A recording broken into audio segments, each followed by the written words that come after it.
ये multiple monitor कहते हैं इसको। अच्छा। इसमें ऑक्सीजन, बीपी और पल्स दिखाई जाती है। ये तो पूरा एक तरह से आप अपना कि पूरा हॉस्पिटल बना रखा है। बिल्कुल बिल्कुल सर, ये आईसीयू है एक। अच्छा, तो मतलब अच्छा लगा पहले नाम सुन के? नाम अच्छा लगा सब। बहुत ज़्यादा खुशी होती है हमें कि अगला हमारी तरफ से बच गया। आईडी मिलने के बाद में गाड़ी 30 सेकंड के अंदर स्टार्ट होनी चाहिए। शहर के अंदर 20 मिनट के अंदर है टाइम, रूरल बाहर गांव में 30 मिनट का टाइम है। ये एम्बुलेंस वाला को वो 7 खून माफ हुए ऐसी कुछ बात सब है? झूठी अफवाहें हैं। बिना केस के अगर गाड़ी के सायरन बजा रहे हो वो गलत है। 5वीं से 12वीं क्लास के बच्चों के लिए 100% स्कॉलरशिप जीतने का सुनहरा मौका। आज ही करें प्रिंस ओलंपियाड में रजिस्ट्रेशन और जीतें ढेरों इनाम।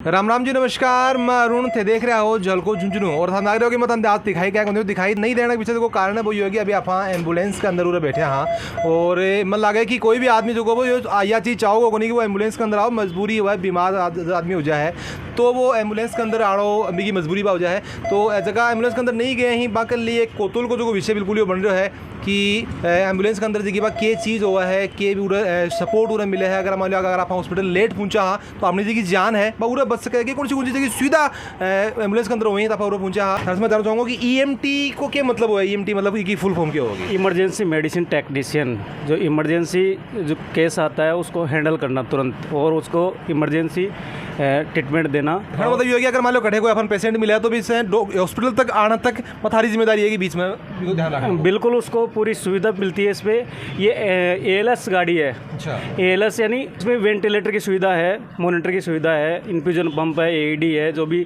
सिक पेशेंट होता है जैसे कार्डियक अरेस्ट हो जाता है तो एईडी की भी होती है। अच्छा। तो उसमें सीपीआर की व्यवस्था है, सारी व्यवस्था है। तो मतलब कि अगर मान लो कोई रेफर करो है उरे से मान लो जयपुर करो तो साथ में डॉक्टर जाए फिर थे जाओ? जयपुर तक रेफर करने के लिए ईएमटी रहता है उसके साथ में पूरे दिन। अच्छा, ऐसे बताओ कि अंदर कौन सी सुविधाएं हैं? एक तो यो इनके चीज़ बोलो थे स्ट्रेचर है ये। अच्छा। जैसे कि अपने स्पाइन की पेशेंट हो जाता है तो इसको भी स्ट्रेचर पे लेते हैं अपन। अच्छा। और स्पाइन बोर्ड भी रहता है अपने पास। अच्छा। तो उस पर लेके पेशेंट को सेफली स्ट्रेचर पे ड्रॉप करके उसका मॉनिटर चालू कर देते हैं। अच्छा। ये अपना मॉनिटर है। अच्छा। ये मल्टीपल मॉनिटर कहते हैं इसको। अच्छा। इसमें ऑक्सीजन, बीपी और पल्स दिखाई जाती है। जब अगर इंटूबेट की व्यवस्था होती है, पेशेंट इंटूबेट है तो इसमें वेंट की व्यवस्था भी है। ये वेंटी होती है जैसे कि पेशेंट सांस से नहीं आ रहा, सांस की नलकी पे है, नली डालते हैं तो सांस की नलकी को मैनेज करता है वेंटी। अच्छा, ऑक्सीजन देने को काम करता है। इसके अलावा और कौन सी चीज़ें आगे भी काफ़ी चीज़ें रख रखी हैं? ये फ्रीजर है, इंजेक्शन इसमें रखा जाता है। इंजेक्शन वगैरह जगह टेम्परेचर मेंटेन रखने के लिए? बिल्कुल, टेम्परेचर मेंटेन के लिए फ्रीजर रखते हैं इसमें। अच्छा। और ये है जो ऑक्सीजन की व्यवस्था है।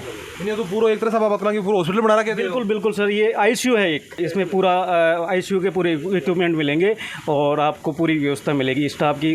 तो मन लगा कि बाई के पीछे वजह होगी क्योंकि पहले आप देखा करता कि कड़े से भी अगर कोई बड़ा हॉस्पिटल रेफर करे गए है तो देखा करता कि रास्ते के अंदर दम तोड़ दिया करता, लेकिन आजकल पे केस कम आए तो क्या लगा अभी के पीछे की वजह यही हो सकेगी क्योंकि सुविधा जगह है रास्ते के अंदर भी मिलती नहीं। जी सर, पूरी सुविधा रास्ते में उसको मेडिसिन जैसे चाहिए। हमारा जो भी कंट्रोल रूम है वहाँ पे कांटेक्ट करते हैं हम और वहाँ से पूरी प्रॉपर हमारे को एडवाइस मिलती है, वैसे ट्रीटमेंट होता है। ये और भी कई बॉक्स बना रखे हैं, किस चीज़ का है? जी सर, ये तो अपने जो बायोमेडिकल वेस्ट है उसके लिए है ये। अच्छा। दोनों डस्टबिन टाइप में डस्टबिन है सर। बिल्कुल बिल्कुल सर, इसमें सारी मेडिसिन है। अच्छा। इंजेक्शन पूरे प्रोवाइड है। टैबलेट भी रखते हैं अपने, जैसे कार्डियक पेशेंट होता है उसको तुरंत टैबलेट देते हैं, जैसे एटोरवा देते हैं, एस्प्रिन देते हैं। इसमें सर ये ग्लव्स है। अच्छा, एक चीज़ मैं जानना चाहूँगा कि जैसे मान लो पेशेंट ने अगर आप उरे से लेके जाओ रेफर, मान लो कि अगर सीकर करो है या फिर जयपुर करो है तो पेशेंट के साथ में कितना लोग ही जगह और साथ जा सकें गाड़ी के अंदर? जी सर, वैसे तो 2 अलाउ है पेशेंट के साथ में। तो जहाँ थे भी के साथ में जहाँ गाड़ी का आगे बैठ के जाओगे फिर उरे होगा? सर ईएमटी पीछे जाता है पेशेंट जब भी होता है ना, जब नहीं पेशेंट के अलावा आप बात कर सकें टोटल 3 लोग जगह भी गाड़ी के अंदर होंगे, दो बन का परिवार होगा यहीं? वैसे अलाउ है नहीं, वो परमिशन लेनी पड़ती है। फिर अगर परमिशन लेनी पड़ेगी। जी जी, ऊपर भी काफ़ी सारी चीज़ें हैं। ये की चीज़ें सर, ये जो अपने डिलीवरी होती है, डिलीवरी किट है, जैसे कि अपने गाउन है, सारे है सिस्टम। अम्बू बैग है, जैसे कि अम्बू की जरूरत पड़ जाए कभी। अच्छा, एक के अंदर यह भी लिखा है कि 108 एक निःशुल्क सेवा है, और तो एक अंदर जाए कई बार लोग हैं भी खता कि भाई राजी रहे कि भाई हमारा इलाज करिए, तो कुछ सामू पैसा भी देता होगा, भी कोई घटना हुई कि कोई आएंगी? नहीं, फिर हम मना कर देते हैं उसको कि आपके निःशुल्क है, तो ये गरीब के लिए सेवा है, ओनली निःशुल्क। या किसी ले शिकायत को समय सुबह 9 से शाम 6 बजे तक, ये क्या चीज़ है? बिल्कुल सर, कोई भी अगर आपको सुविधा नहीं मिल रही, कोई रिश्वत मांग रहा है, तो आप शिकायत कर सकते हो, इस पर फीडबैक भी दे सकते हो। वैसे फीडबैक भी दे सकते हो? बिल्कुल सर। समझिए, मैं बताऊँ कि एम्बुलेंस में ड्राइवर होगी, एम्बुलेंस पायलट ही हैं, ड्राइवर पायलट। अच्छा, मतलब वो ड्राइवर को बोले पायलट बोले था बात। हाँ। अच्छा, तो मतलब अच्छा लगा कि पायलट नाम सुन की नाम अच्छा लगा सब। जी, मैं बताऊँ पहले था सवाल मेरे तो ये रहो कि जहाँ कई बार आप जावा पेशेंट ने लेके जावा, हाँ आप थोड़ा सा ध्यान से गाड़ी चलाई और भी जान बचेगी, तो खुशी कितनी की हो? बहुत ज़्यादा खुशी होती है हमें कि अगला हमारी तरफ से बच गया। इसी में तो अगर मान लो जाए 108 नंबर तो एम्बुलेंस का वहीं के अलावा भी जाए थारकन मान लो, अगर मान लो कि थारा नंबर में एक नहीं, तो मैं पर्सनली अगर थाने फ़ोन करूँ तो भी आ जाओगे? आप पर्सनल नंबर पे फ़ोन करोगे तो हम एक ही गाइडेंस देते हैं कि भैया पहले 108 पे कॉल करो, जिससे क्या कि गाड़ी जल्दी आ जाएगी आपके पास। थारकन फिर 108 से कड़े से फोन फिर हमारे पास 2 मोबाइल होते हैं। अच्छा, जो 2 मोबाइल होते हैं, एक तो नेट का मोबाइल होता है, एक कॉल का मोबाइल होता है। कॉल वाले पे कॉल आता है, उसके बाद में हम उसके आधार पे जो एक आईडी मिलती है हमें ऊपर से, जो कॉल सेंटर से आईडी मिलने के बाद में गाड़ी 30 सेकंड के अंदर स्टार्ट होनी चाहिए। कॉल आने के बाद में 30 सेकंड में स्टार्ट रवाना हो जानी चाहिए गाड़ी। शहर के अंदर 20 मिनट के अंदर है टाइम, रूरल बाहर गाँव में 30 मिनट का टाइम है। इसके दौरान गाड़ी वहाँ पहुँचनी चाहिए सीन पे। एक चीज़ मैं जानना चाहूँगा कि जहाँ कई बार जहाँ तेज़ भी थान चलानी पड़ा है, क्योंकि पेशेंट अपना रहा है भी जान अपने बच जाए, अपने मकसद करेंगे ये रहा है, तो बीच चक्कर में कई बार छोटे मोटे कोई एक्सीडेंट भी अगर हो जाए तो बी के लिए कोई थार पर कोई कार्रवाई वगैरह होगी कुछ? उस पर कोई कार्रवाई नहीं होती हमारे पर। उसमें यही होता है कि गाड़ी जैसे छोटा सा एक्सीडेंट हो गया, इन्फॉर्मेशन कर दो और पेशेंट गाड़ी के अंदर है तो उसको लेके निकल जाओ, वो फिर आगे पुलिस वाली कार्रवाई होती रहेगी, उसमें कोई दिक्कत नहीं होती है। अगर पेशेंट नहीं है तो कार्रवाई भाई होगी? जो प्राइवेट गाड़ी की जो रूल है वो रूल इस पे लागू होते हैं। पेशेंट अगर नहीं है, गाड़ी केस में नहीं है तो फिर तुझे बाजी की कार्रवाई होगी? भाई होगा। अच्छा, इसी में और बताओगे, कई बार आप देखा कि फिल्म वगैरह भी देखा, हाँ कई बार रियल घटना भी हो जाएगी, एम्बुलेंस को रूप दे दी गाड़ी ने भी के अंदर 2 नंबर का काम भी जाए हुए ही स्मगलिंग वगैरह का, तो देखिए पहचान आपने कहा हुआ है कि या जगह पर रियल एम्बुलेंस है या जगह बा गलत काम में ले रहे हैं, भी कोई है? इसमें देखो गाड़ियाँ चलती हैं, जिस एरिया में चलती हैं उस एरिया में पुलिस प्रशासन को सबको पता चल जाता है कि कौन सी गाड़ी किस तरीके से चलती है, कौन से कैंडिडेट कैसे हैं, क्योंकि इनके सबके वेरिफिकेशन होते हैं, उसके हिसाब से सब कार्य सही होता है। अगर गलत है तो उसको 1 या 2 चक्कर के बाद में उसको पकड़ लेते हैं। अच्छा, एक चीज़ मैं और जानना चाहूँगा कि जहाँ एक तो पुलिस की गाड़ी के ऊपर सायरन हुआ है, एक एम्बुलेंस के ऊपर सायरन हुआ है, तो वो कौन सी कंडीशन में थे चलाने की? परमिशन रहे अगर पेशेंट है तो, या फिर जहाँ नॉर्मली भी थे चला सको भी? अगर सायरन चलाने की कंडीशन ये होती है कि जैसे हमारे के पास पेशेंट है और भीड़ आ गई तो सायरन चला सकते हैं। अगर खाली रोड है तो सायरन की आवश्यकता नहीं होती है।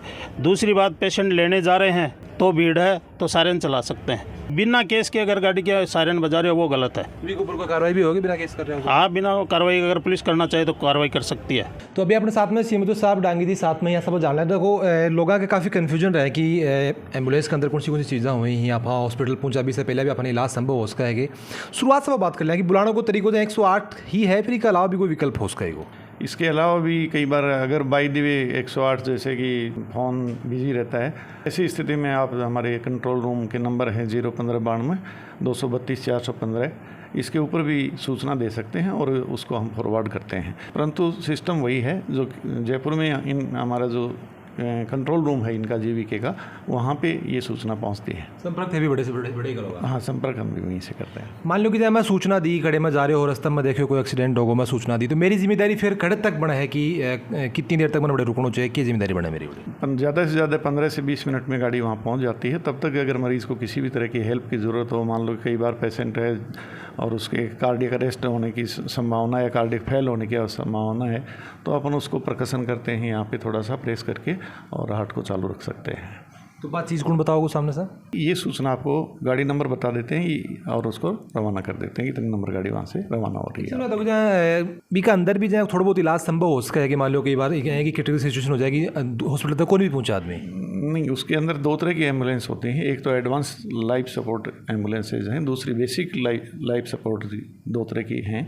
तो जो एडवांस लाइफ सपोर्ट वाले एम्बुलेंसेज हैं उनमें कार्डियक मॉनिटर होता है, डिफिब्रिलेटर होता है, वेंटिलेटर होता है, ईसीजी होती है और सभी जो लाइफ सपोर्ट मेडिसिन्स हैं जो इमरजेंसी में काम आती हैं वो सभी मेडिसिन उसमें अवेलेबल रहती हैं और पेशेंट को जैसे ही गाड़ी में लिया जाता है तो उसका ट्रीटमेंट शुरू कर दिया जाता है। बेसिक जो एम्बुलेंस है उसमें बेसिक है, जैसे बैंडेज है या कोई दर्द के इंजेक्शन हैं।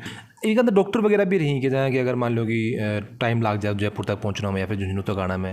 नहीं, ये जैसे कि जिला हेडक्वार्टर की जो भी हैं वो जो नियर बाई हॉस्पिटल होता है उसी में ले जाते हैं। तो उसमें तो केवल EMT होता है, एक मतलब सेकंड ग्रेड की जो नर्सिंग कर्मचारी होता है, परंतु वो नज़दीकी अस्पताल में उसको लेके जाता है जहाँ पे डॉक्टर अवेलेबल है।